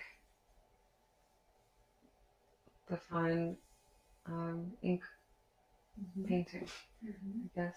And oh, I knocked over the ink with my elbow, and it spilled all over the painting. But then I started using the ink that spilled by accident and made the rest of the picture. All right. And so I made it like the cranes in the night sky or something instead. Is this a skill that you always had, or something just developed? Oh, this is a skill I always had. I was taught when I went to school earlier to become a geisha, I think, or something. I was taught this in some sort of class, but I loved it so much, and I kept drawing, and it's an important thing for me. And I made the cranes, and I imagined them flying off the paper. Where's your husband? Well, I turned to look behind me in the house. I think I feel him chopping wood. I don't know. I didn't see it, but I feel it. It's strange. Yeah, just putting wood in a pile. It's just doing house stuff while I'm relaxing and painting.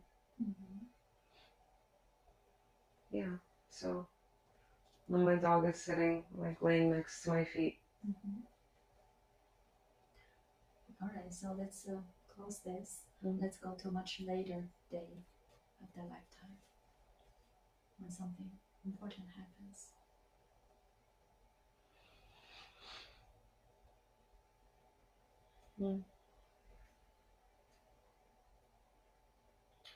So,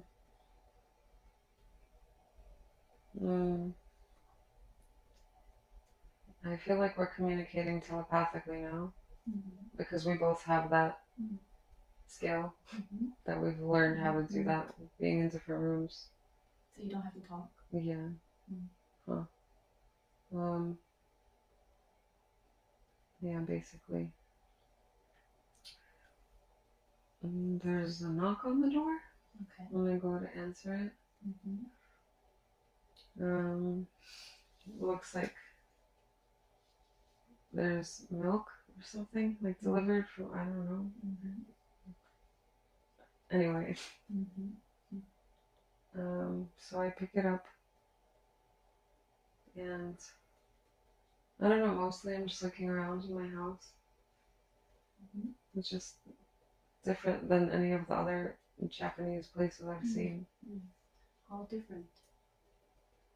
It just looks like a regular, just wooden house. I don't know. It wasn't the same like with the sliding screen doors or anything. It's just like a different style house. But yeah, I'm trying to remember what I was doing before I got the knock on the door.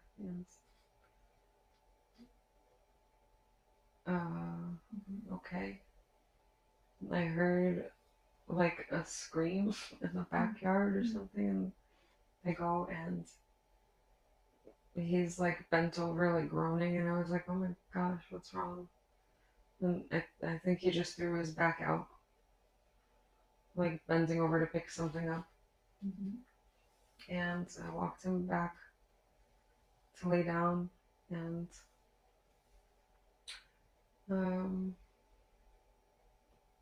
yeah, he's not feeling so good, and I'm just sitting by him. And I put my hands on his back, and he's like starting to feel better and like falls asleep just with my hands on his back. Okay. And then I get up like it was no big deal and go make some tea. And yeah, I think, I'm not sure if that was a significant event. Okay. So let's move to the last day of their life.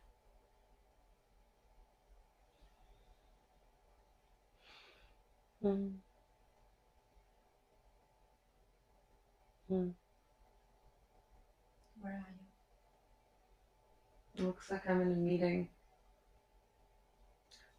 and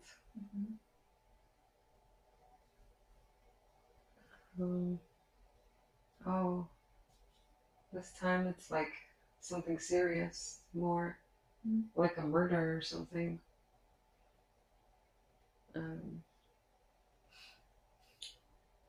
Yeah.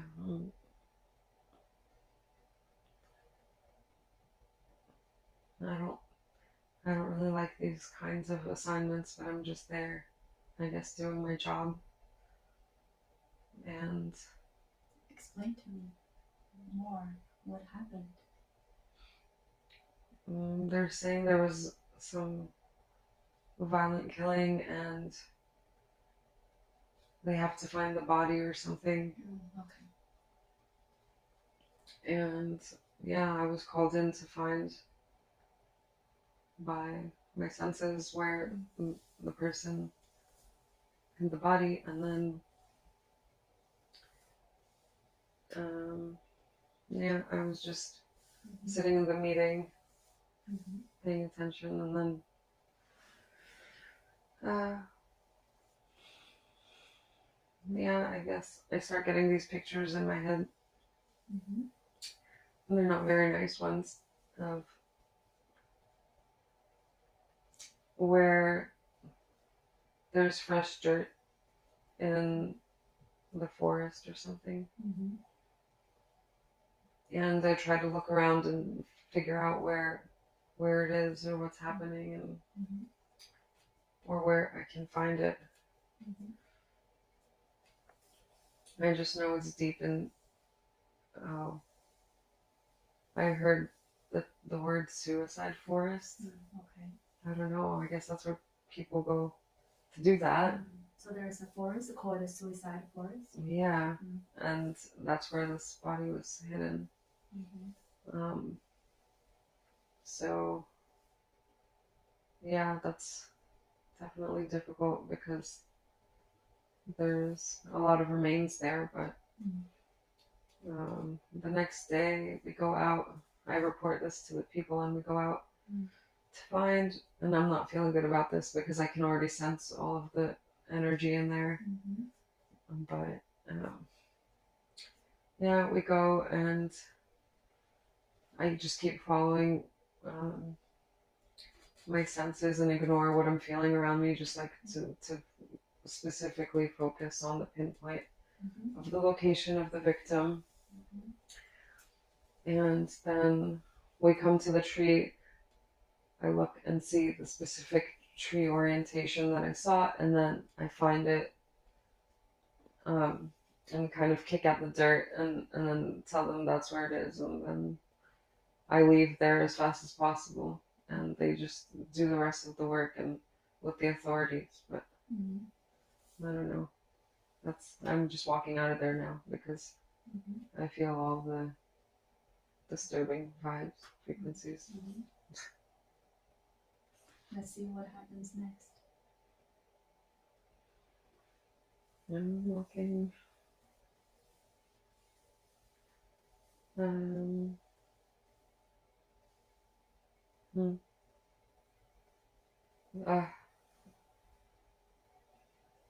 I just sat down because I felt a little dizzy from the experience. It was the most intense one I've seen or had to do. And I was thinking back on my previous life and like, did I make the right choice? This is so morbid. But then I remembered I'm helping someone, so it's okay. But I asked for the strength to not feel sick from what I just saw and where I just felt like what I felt.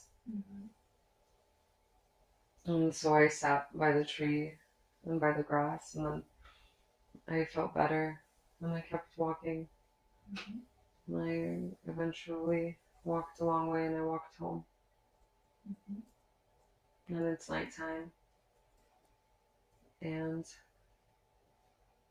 I come home, and there's food, and he's telling me about his assignment, which was different than mine today. But it's always interesting to hear the different stories we come back with.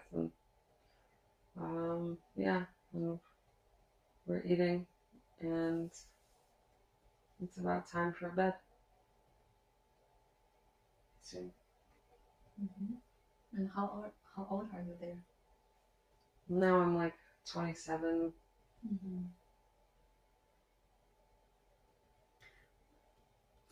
All right, let's move to another day when something happens.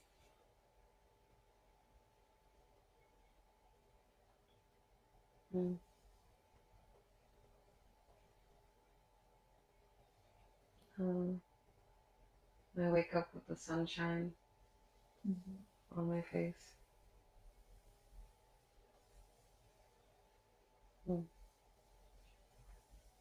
And I go and let the dog out to run around. And I put on some hot water for tea. I guess I really love tea. I'm always drinking it in this life. And then I feel like I'm alone in the house this morning. And fishing. Something about fishing. Someone went fishing. Or I'm going fishing. I don't know. Okay. Oh, okay. My friend comes to my door. I guess I've made a friend. And she has her dog. And then we decide to go on an adventure together, to hike, I guess, to walk in the mountain. Up in the mountainous area. And yeah, we're getting ready and packing up. And yeah, I guess we're both together today. And we bring our dogs. And we get to this little top of the mountain, and we talk about life back then. And then she reminded me, she said, "Remember when I first told you about the ghost?" And she was the one who woke up the abilities in me, I guess. Huh. Well, yeah. And I said, thank you. If it wasn't for her, then I wouldn't have went on this journey and helped so many people I wouldn't have known. And yeah, we have our dogs by our sides, and everything just seems to be very peaceful. All right, so now let's close this and let's go to the moment. This is a different time and space. We will drift and float to the time that before Eve came to planet Earth, before this life. Let's go to the moment before this life. And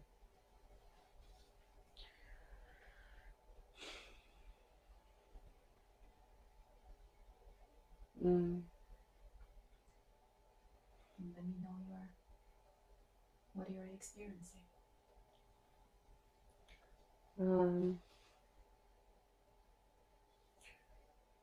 I guess I'm on a different planet. I'm hearing Lyra. Lyra. Okay. And there's a lot of talk about Earth and the bad condition. And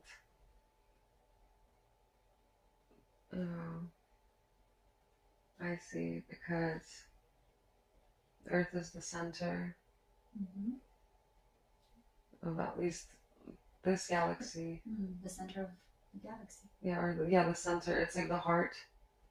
And somehow the aliens around planet Earth realize that without Earth, like Earth is very important. And we have to keep Earth safe or alive or something. And yeah, some special people were going to have to some special beings were going to have to be able, to help to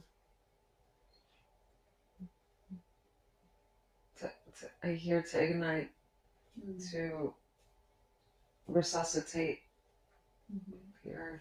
Okay. And do you have a body there? Or just a form?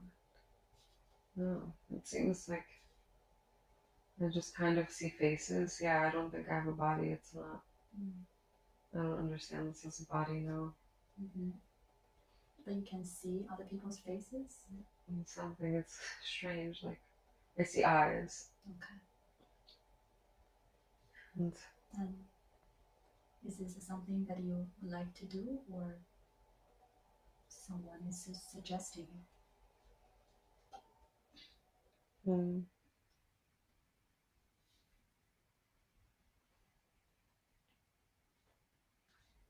I was curious about it. I'm interested in how I can help, but I don't want to do it alone. All right. I said, as long as I'm not doing it alone, I'm happy to go. Okay. Let's see what happens next.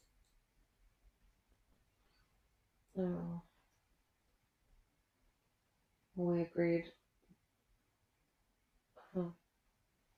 It's like some sort of agreement, like a galactic agreement that we agreed upon in some way to meet here and to go through specific lessons to learn and blend in. Okay. But really, we stand out the whole time. And I know those people who stand out because it's obvious we'll have human form. And this is me being reassured that I won't be alone. But we'll have to pretend we're alone at first. So you have a company to go together? Yes. And who is this being? Some of them are from different planets entirely, but we communicate almost telepathically, but we have access to each other, and as long as we're on the same mission, we know by the feeling. And yeah. And is this the company? There is one being or multiple? Multiple. So you made agreement? Yes, and they said we'll be disguised, so it's not like it'll be immediately known. Like, it's not like I will meet them all in one place, or I don't know, just scattered. I'm hearing scattered. We'll be scattered. Stay in this. Can you stay in this state for a minute? And I'll be back.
happens after you made this agreement?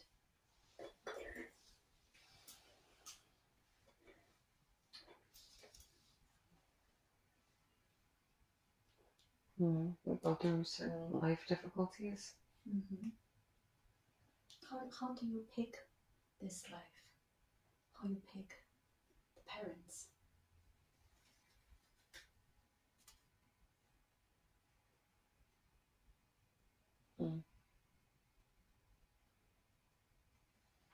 It's the challenge by the challenge that we need. Mm-hmm.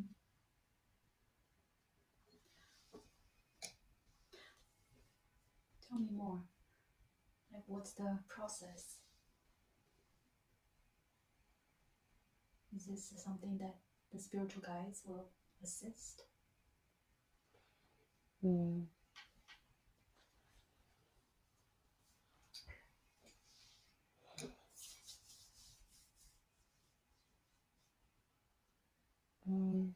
Yes, the guides. Mm-hmm. The guides see from a higher perspective Mm-hmm. the soul's journey, Mm-hmm.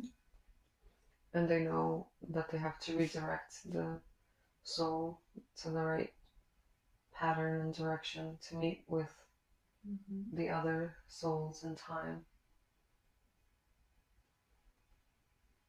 So how do you make the final decision? The final choice? Yeah, I'm not seeing it. It seems like a traumatic memory of some sort. It's like a sacrifice. I don't know, something. Mm.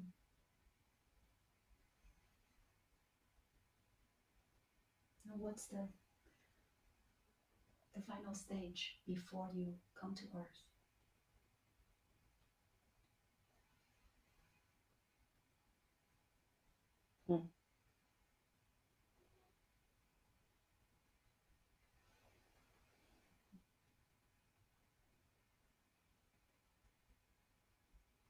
No, I'm not seeing it. What do you see? I'm kind of just looking at Earth from a really high up perspective. Mm-hmm. You know, I'm in space when I see Earth, and Mm-hmm. I'm weightless. I don't know. Mm-hmm. Yeah.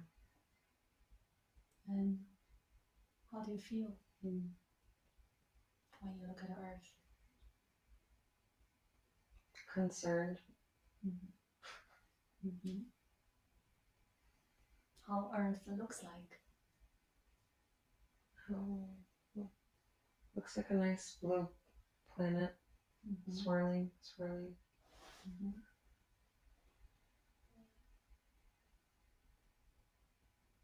And what do you do next?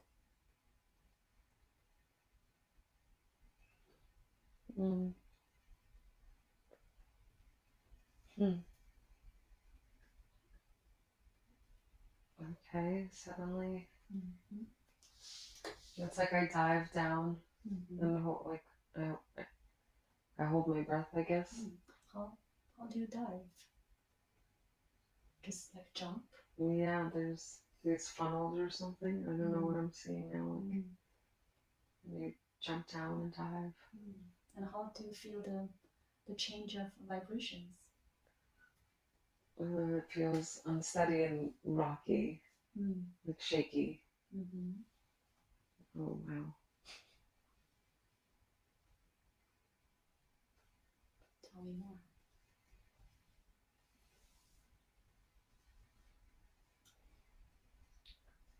I just feel like I'm flying through different dimensions.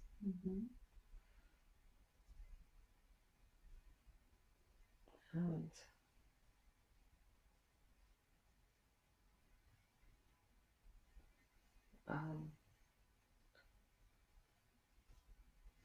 yeah, I feel my mother's presence right now. All right. It's like maybe I'm in her womb or something. Okay. I feel like I went into a canal from space into her womb. And yeah. How do you feel the temperature? Well, it's very warm. And can you see? Not really, it's just like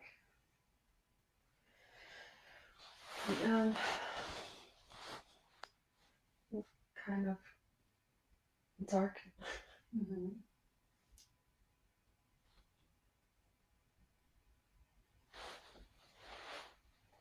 And do you feel comfortable? Yes.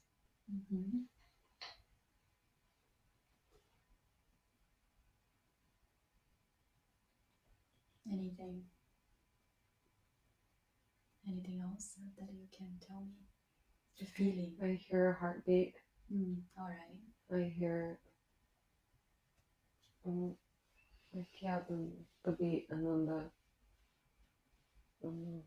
just the bodily sounds. I hear sounds. And how do you feel in this place? I feel secure.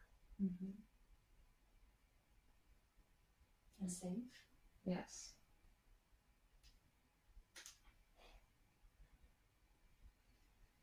Anything else? No, I feel like I have a deep knowing that it's not going to be like this for a while. All right, so let's move to the next thing. Okay, so yeah, oh my gosh, I'm like seeing this tunnel of light, and I'm going through it, but I don't want to because it's nice and dark in here. Like, what? Yeah, I guess I'm seeing the light, and I went from one canal in space into this one, and it's like just now I see everything in terms of these canals and tubes. And I guess I'm seeing my birth and how I was born. Okay. Yeah. Describe it for me. It feels tight and uncomfortable and like and squeezed. Yeah. Oh my god. Oh boy. It's not good. And I'm stuck.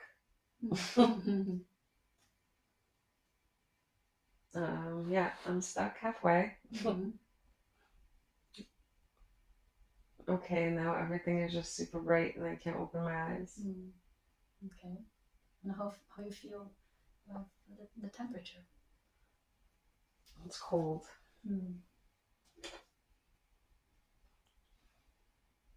And a lot of hands are touching me. And how you feel? I don't like it. Those human hands. Nope, I don't like it. And what's in your mind?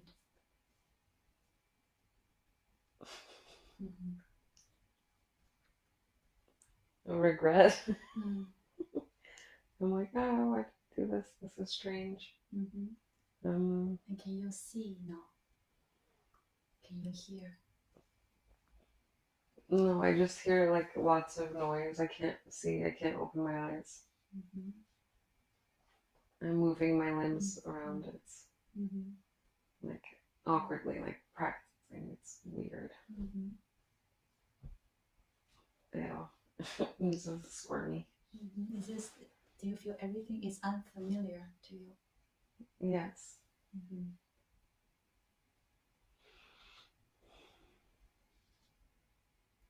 Can you see now? Your eyes are closed? Oh,